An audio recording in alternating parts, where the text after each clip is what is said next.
Certaines des chutes les plus silencieuses que j'ai vécues ont commencé par une phrase simple.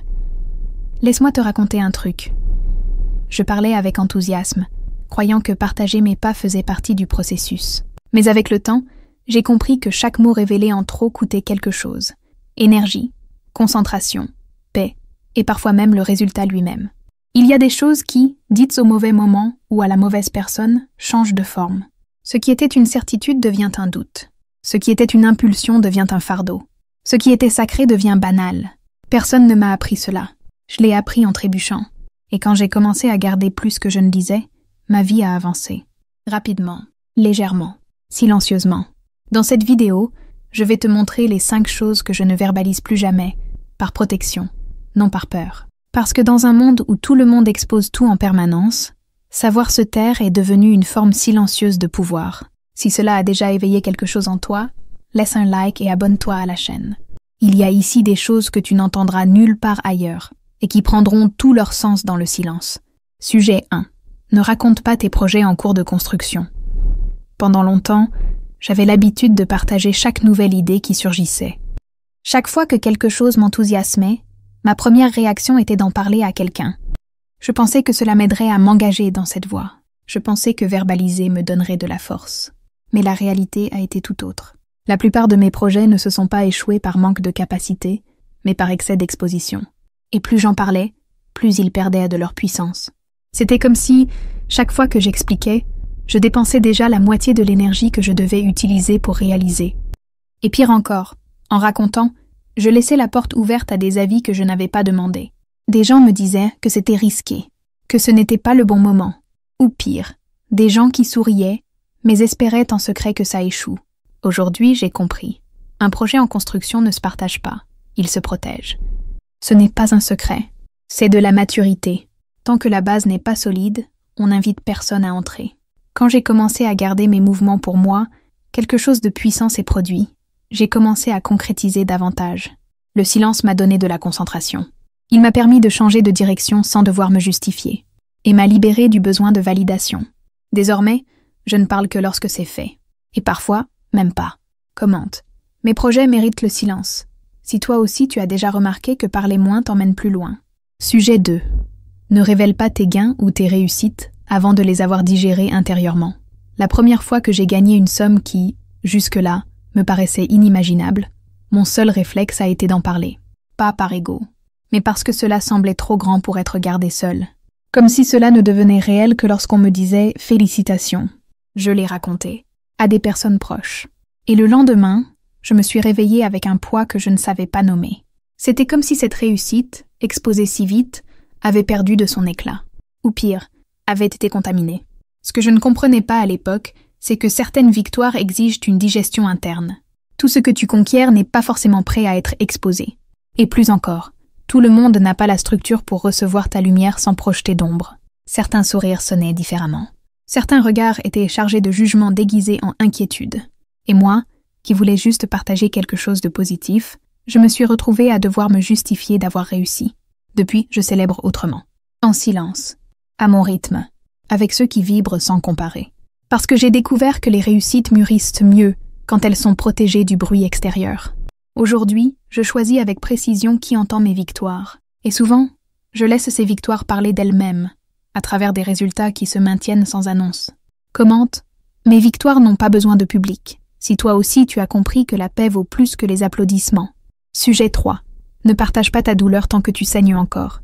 Il y a une énorme différence entre la guérison et le besoin de se confier. Et pendant longtemps, j'ai confondu les deux. Chaque fois que quelque chose me faisait mal, ma réaction était de parler. Parler pour soulager. Parler pour me sentir écoutée. Parler pour essayer d'organiser le chaos que moi-même je ne comprenais pas. Et bien sûr, parfois je trouvais de l'écoute. Mais bien d'autres fois, non. Je rencontrais du jugement déguisé en conseil, des comparaisons inutiles, des silences gênants. Ou pire, des personnes qui, plus tard, utilisaient ma douleur comme munition. C'est ainsi que j'ai appris avec beaucoup de cicatrices. On ne partage pas une blessure ouverte avec des mains sales. Parler pendant qu'on saigne semble nécessaire, mais cela retarde presque toujours la guérison. Parce que lorsque tu verbalises quelque chose que tu ne comprends pas encore, tu confies ton processus à des esprits qui ne sont pas à ta place. Aujourd'hui, quand quelque chose me fait mal, je me tais. Pas par orgueil, mais par protection. J'écris. Je réfléchis. Je traite avec moi-même.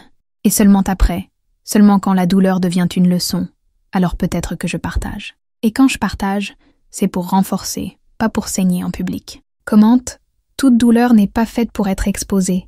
Si toi aussi tu as compris que ton processus a besoin de silence avant de devenir sagesse. Sujet 4.